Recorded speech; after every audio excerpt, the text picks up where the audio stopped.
इस वीडियो में आप सभी लोगों का स्वागत है।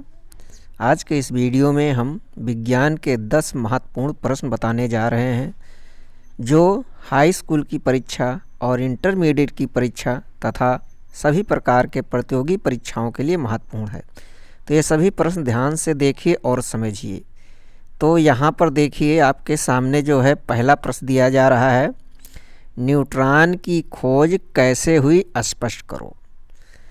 तो देखिए, न्यूट्रॉन की खोज जो है चैडविक नामक वैज्ञानिक ने किया था। तो चैडविक ने क्या किया, अल्फा कण लिया। अल्फा कण का संकेत होता है 2He4। अल्फा कण की बौछार किया चैडविक ने बेरिलियम पर, जिसका सूत्र होता है Be। जब बौछार किया गया अल्फा कण का बेरिलियम पर तो क्या देखा उन्होंने देखा कि कार्बन के परमाणु बन रहे हैं और साथ में एक सूक्ष्म कण निकल रहा है जिस पर कोई आवेश नहीं है। उसका संकेत 0N1 होता है। इस कण का नाम चैडविक ने न्यूट्रॉन रख दिया। अब चलिए अगला प्रश्न देखते हैं। अगला प्रश्न है, निम्नलिखित पर टिप्पणी लिखो। तो देखिए, इसमें कई चीज़ों पर टिप्पणी लिखना है। जैसे पहला आयनन विभव, फिर विद्युत धनात्मकता, चक्रीय प्रक्रम, हेस का नियम। तो सबको हम बारी बारी से समझेंगे। पहले हम देखेंगे आयनन विभव क्या चीज़ है। तो ध्यान दीजिए, जो परमाणु होता है, परमाणु के बीच में केंद्र में तो धन आवेश होता है, लेकिन नाभिक के चारों ओर इलेक्ट्रॉन होता है। अब इस इलेक्ट्रॉन को अगर हम बाहर निकालेंगे तो कुछ ऊर्जा लगानी पड़ेगी। तो इस इलेक्ट्रॉन को बाहर निकालने के लिए जितनी ऊर्जा लगेगी उसे हम आयनन विभव कहते हैं। अब हम देखेंगे विद्युत धनात्मकता क्या चीज़ है। तो ध्यान दीजिए, जब हम इलेक्ट्रॉन को निकालते हैं किसी परमाणु से तो परमाणु पर धन आवेश आ जाता है। तो हम क्या कह सकते हैं, परमाणुओं द्वारा इलेक्ट्रॉन निकालकर धनायन बनाने की क्षमता को विद्युत धनात्मकता कहते हैं। अब आइए अगला हम देखते हैं प्रश्न, चक्रीय प्रक्रम क्या चीज़ है। तो देखिए, यहाँ पर आप सभी लोगों ने देखा होगा, जो जल होता है हमारा, ये कई अवस्थाओं में होता है। जैसे जल जो है बर्फ़ में बदल जाता है और बर्फ़ जो है फिर से जल में बदल जाता है, और जल को हम जो है वाष्प में भी बदल सकते हैं। तो इस प्रकार से हम देख रहे हैं कि जल एक चक्र के रूप में अपना रूप बदल रहा है। इसे चक्रीय प्रक्रम कहते हैं। यानी जब कोई निकाय या वस्तु विभिन्न अवस्थाओं से होता हुआ पुनः अपनी अवस्था में आ जाता है तो उसे चक्रीय प्रक्रम कहते हैं। अब अगला प्रश्न है, देखिए यहाँ पर है हेस का नियम। हेस का नियम क्या है। तो हेस के नियम में कहा जाता है, कोई प्रक्रम चाहे एक पद में कराया जाए या कई पदों में कराया जाए, 2, 3, 4 कई पदों में कराया जाए, उसमें जो ऊष्मा निकलती है वो हमेशा स्थिर होती है। यानी किसी अब क्रिया में अगर 100 जूल ऊर्जा उत्पन्न हो रही है तो ये क्रिया चाहे एक पद में कराया जाएगा, चाहे 2 पद में, चाहे 3 में, चाहे 4 पद में, वो 100 जूल ऊष्मा ही निकलेगा। यही हेस का नियम है। अगला प्रश्न देखते हैं, मेंडेलीफ के मूल आवर्त सारणी का उपयोग बताइए। तो मुख्य 3 उपयोग हैं मेंडेलीफ की आवर्त सारणी के। तो पहला उपयोग हम देखते हैं, तत्वों के अध्ययन में सुविधा। देखिए, जिस समय मेंडेलीफ ने अपनी आवर्त सारणी बनाई थी उस समय केवल 57 तत्व ज्ञात थे, लेकिन मेंडेलीफ ने कहा था कि ब्रह्मांड में 118 तत्व विद्यमान हैं। इसलिए वैज्ञानिकों ने प्रयास किया, खोजा, तो अब तक 114 तत्वों की खोज हो चुकी है। इस प्रकार नए तत्वों की खोज करने में सहायता मिली है। अब दूसरा उपयोग बता दें। दूसरा उपयोग है तत्वों का सही परमाणु भार ज्ञात करने में। तो प्रयोग द्वारा हम तत्व की संयोजकता निकालते हैं। क्या निकालते हैं? संयोजकता। और तुल्यांकी भार हम निकालते हैं। तो संयोजकता और तुल्यांकी भार को हम जब गुणा कर देते हैं तो ये परमाणु भार के बराबर आ जाता है। तो इस प्रकार तत्वों का परमाणु भार निकालने में भी सहायता मिलती है। इसके बाद मुख्य उपयोग तीसरा और है तत्वों के अध्ययन में सुविधा। तत्वों के अध्ययन में सुविधा कैसे होती है? क्योंकि जो वर्ग होते हैं आवर्त सारणी में, एक वर्ग में जितने भी तत्व होते हैं उन सभी तत्वों के गुणों में समानता होती है। जैसे प्रथम वर्ग में हमारा होता है लिथियम, सोडियम, पोटेशियम। तो ये प्रथम वर्ग के तत्व हैं। तो इसमें देखिए लिथियम जल में आग लगा देता है, तो सोडियम भी जल में आग लगाता है और पोटेशियम भी जल में आग लगाता है। इन तीनों को अगर पानी में डाल दें तो तुरंत आग लग जाती है। अब अगला प्रश्न देखते हैं। आवर्त सारणी में वर्गों तथा आवर्तों की विशेषताएं बताइए। तो पहले हम वर्ग की विशेषता देखते हैं। नंबर 1, देखिए जब वर्ग में हम देखते हैं विशेषता तो वर्ग में ऊपर से नीचे जाते हैं। तो अगर हम ऊपर से नीचे जाते हैं तो तत्वों की जो परमाणु त्रिज्या होती है वो परमाणु त्रिज्या धीरे धीरे बढ़ती जाती है। और नंबर 2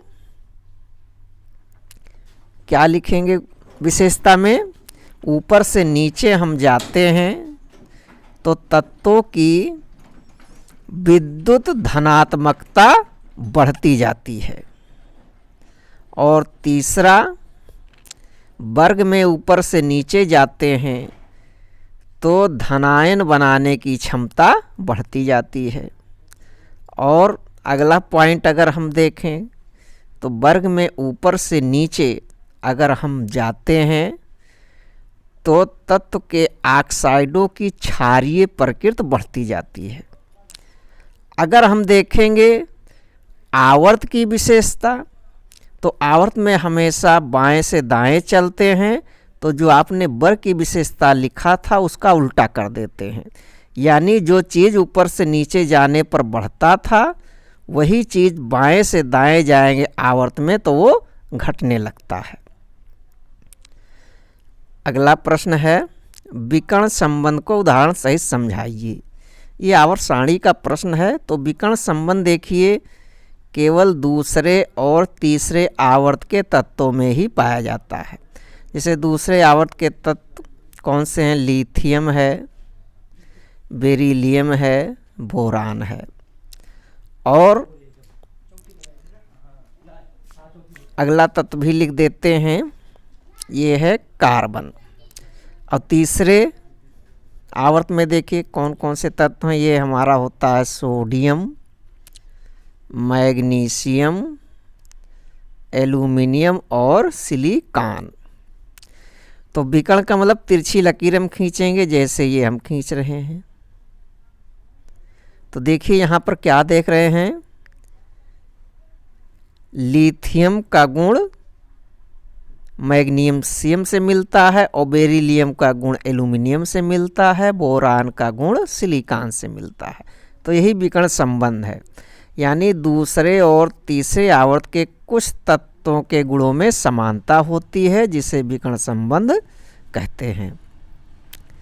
अगला प्रश्न, संकरण किसे कहते हैं या कितने प्रकार का होता है? उदाहरण से समझाइए। तो देखिए पहले तो बता दें संकरण क्या चीज़ है। परमाणुओं में जो ऑर्बिटल होते हैं इन ऑर्बिटलों की ऊर्जा अलग अलग होती है, लेकिन जब संकरण होता है तो सभी ऑर्बिटल की ऊर्जा बराबर हो जाती है। कहने का मतलब भिन्न भिन्न ऊर्जा वाले ऑर्बिटल आपस में मिलकर समान ऊर्जा वाले ऑर्बिटल बनाते हैं तो इसे संकरण कहते हैं। अब हम संकरण का प्रकार देखते हैं। तो संकरण देखिए मुख्यतः 3 प्रकार के होते हैं। एक है sp संकरण, दूसरा है sp2 संकरण और तीसरा है sp3 संकरण, यानी sp, sp2, sp3 संकरण।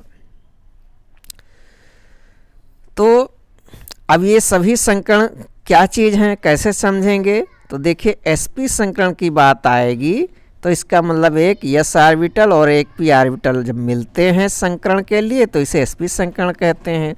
इसका उदाहरण देना होगा तो हम लिख देंगे बेरिलियम क्लोराइड।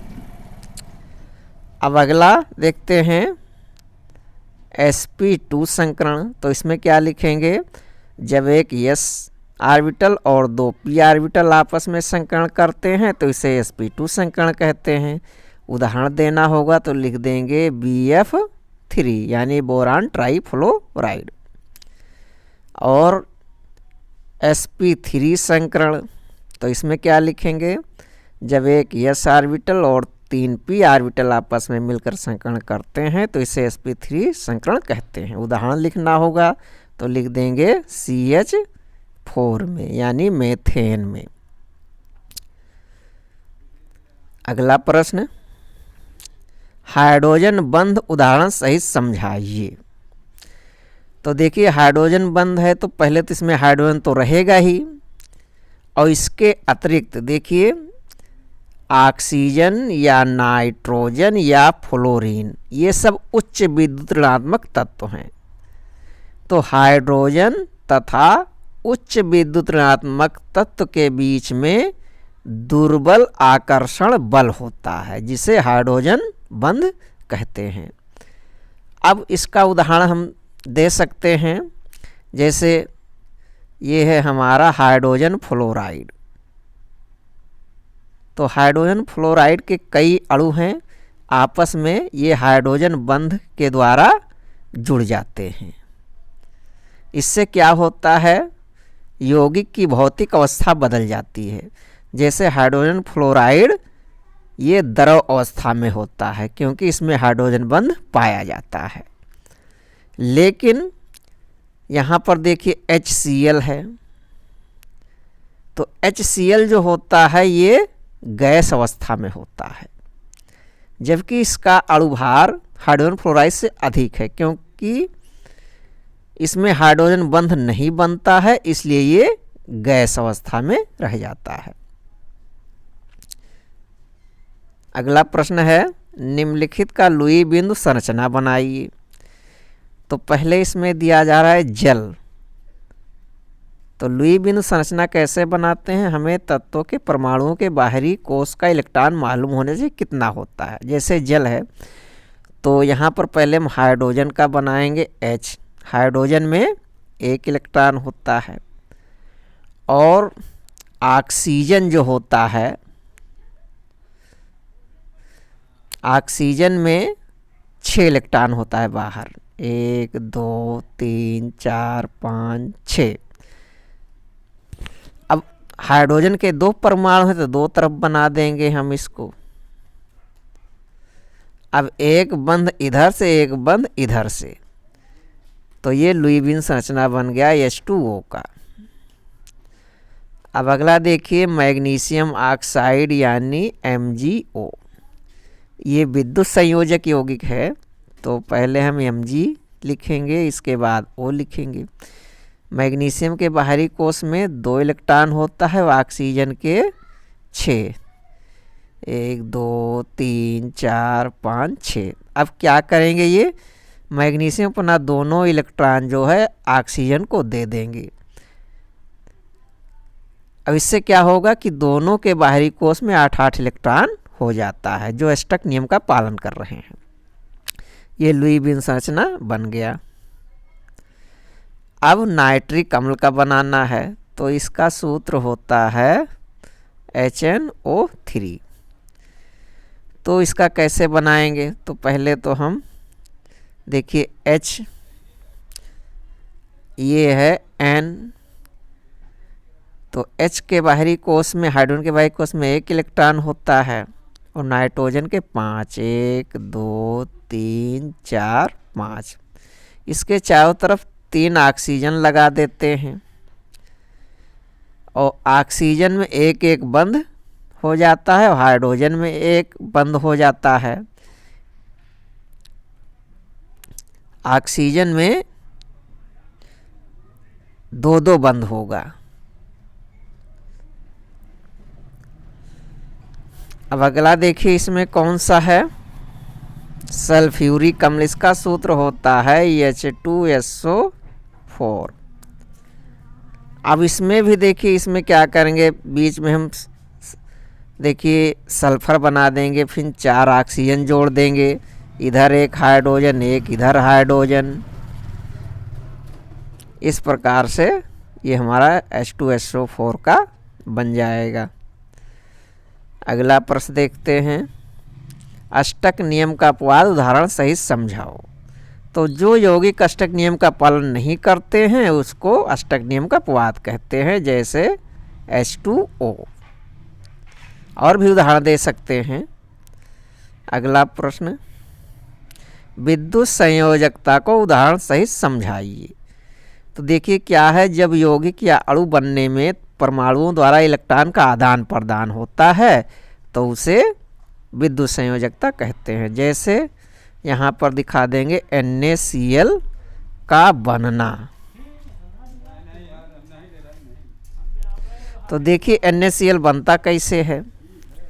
देखिए सोडियम के बाहरी कोश में 1 इलेक्ट्रॉन होता है और क्लोरीन के 7, 1 2 3 4 5 6 7। अब सोडियम अपना 1 इलेक्ट्रॉन क्लोरीन को दे देता है और इसके बाद ये विद्युत संयोजकता हो जाती है।